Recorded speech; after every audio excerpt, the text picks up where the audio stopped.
As an avid viewer of Doctor Who missing episode animations, I have loved seeing full reconstructions of completely missing stories. While they both have their issues, of course, the animated versions of Power of the Daleks and the Macra Terror were wonderful because they bring us closer to being able to recreate the experience of watching completely lost serials. An experience that was much further away than with the serials where we had the odd surviving episode that serves to give us a rough idea of what the serial played like. And I was thinking that it was only a matter of time before the team behind these animations decided to try their hand at one of those serials that does have the odd surviving episode, and I was interested to see what they would do when they got there. Of course, before the Power of the Daleks animation, we only ever had DVD releases for mostly, or in the Moonbase's case, half-complete serials, because the budget for animated missing episodes was always piddly, so they could only ever afford to do a serial with like 1 or 2 episodes missing. The animations were only ever there to fill in the gaps in the story, so whoever's bought the DVD could still enjoy the serial with as close to a complete experience as possible. So the idea of creating a complete animation was completely out of the question.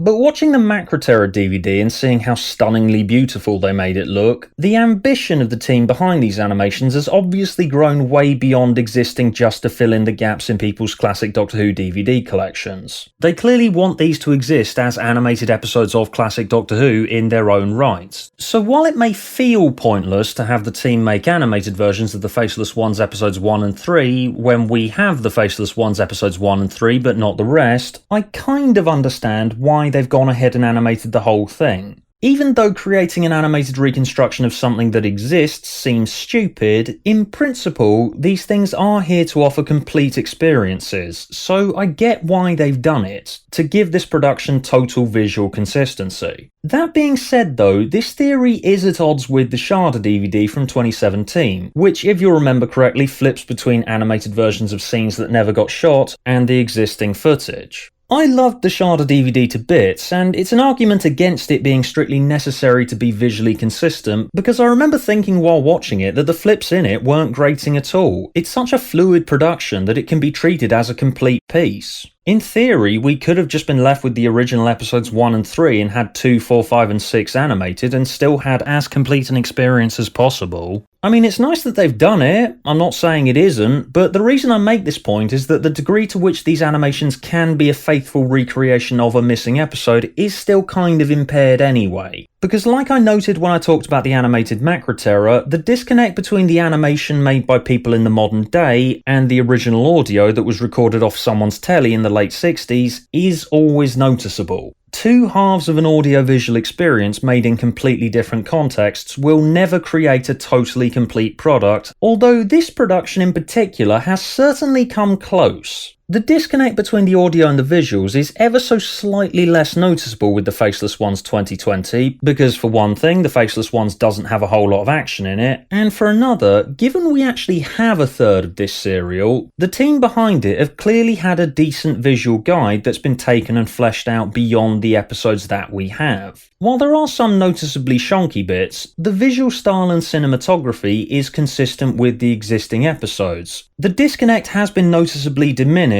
by the existence of a third of this story, and what that means is that it's easier to forget that you're watching a recreation and get lost in the story. And there is a lot of story to get lost in. Maybe a bit too much story. And here we get to the bigger issue with this release, and it's one that's totally unrelated to the animation. I've always thought that the Faceless Ones would have been incredible as a 4-part story. As a 6-parter, it doesn't half drag on. The Faceless Ones is a very simple bit of pulp sci-fi and typical of the period. The Twilight Zone, for example, did stuff like this all the time. Mundane settings and/or societal fixtures, given a sci-fi spin, like say aeroplanes, are used as a way of encouraging the viewer to imagine themselves in the horrifying situation presented on screen. And that's what makes it so much more relatable and real to the viewer. It's more visceral. Thing is though, the Twilight Zone was 25 minutes a story. The Faceless Ones is 2.5 bloody hours. Although you could argue that the fact it's much longer than it needs to be is kind of thematically relevant given that the Faceless Ones is set at an airport. Time spent at an airport typically consists of sitting around irritably staring up at a departure board, and the Faceless Ones asks you to imagine a scenario where you're stuck at an airport and you begin eyeing an area behind an information desk and you see something strange happening. Maybe you catch something weird out of the corner of your eye. Maybe you think you see a ticket officer with no face or something, but you can't move. If you go and investigate, you could miss something. You're forced to sit and watch that clock with a mystery unfolding just out of reach the whole time. That's basically what the Faceless Ones does. It drags and drags and teases, and the effect can be both incredibly alluring but also incredibly irritating at the same time. The Doctor and Co always look like they're about to get answers to the mysteries, but then they don't, and there's another roadblock in the way and it goes on for another episode. And on many occasions you find yourself going, "Come on, just get on with it already!"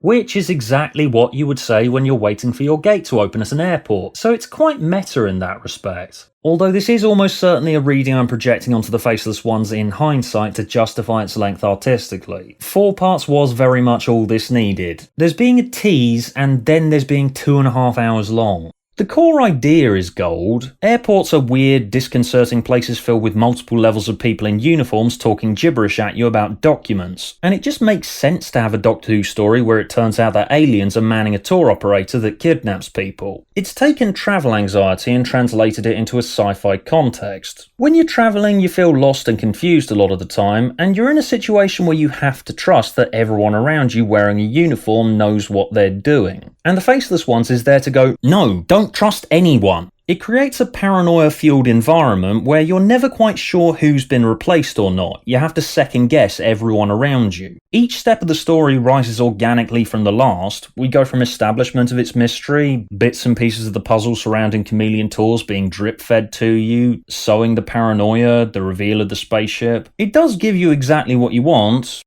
after pissing about for far too long, and the only real problem I have with it is that it could have used tighter script editing to shear off a couple of episodes. Oh yeah, another notable point is that it gets revealed that the aliens are abducting the passengers, miniaturizing them, and sticking them in this filing cabinet up in their spaceship. This is kind of a progenitor to the shrinking trick that the Master adopted as his signature in future eras. As well as that though, I was thinking about how this is a nice thematic image we've got here serving as a commentary on air travel. You know, there's the obvious fact that when you're travelling in economy, you're packed in tight with barely any leg room, but also the filing cabinet that the passengers get put in serves as a commentary on how people are essentially reduced to data when they're travelling. When you're a passenger at an airport, you're basically reduced to a list of facts about you on your passport and details on a visa for processing. It's not the most sophisticated image in the world, but I did enjoy it. And the fact I was thinking about this stuff while watching it is a good sign. Me engaging with the Faceless Ones on a critical level means that this version of it did manage to make me forget that the story is missing. A fact that has been ever present in my mind throughout pretty much every missing episode animation project up until this point. So I can say that while the Faceless Ones has its issues, it's definitely the best missing episode animation project so far. Although the fact they had a couple of episodes serving as a visual guide is probably the primary reason for this. And it's because of this that I am still kind of wary going into their next project, Fury from the Deep, which I often cite as my favourite Doctor Who serial ever, and worryingly it still has a 2020 release date attached to it.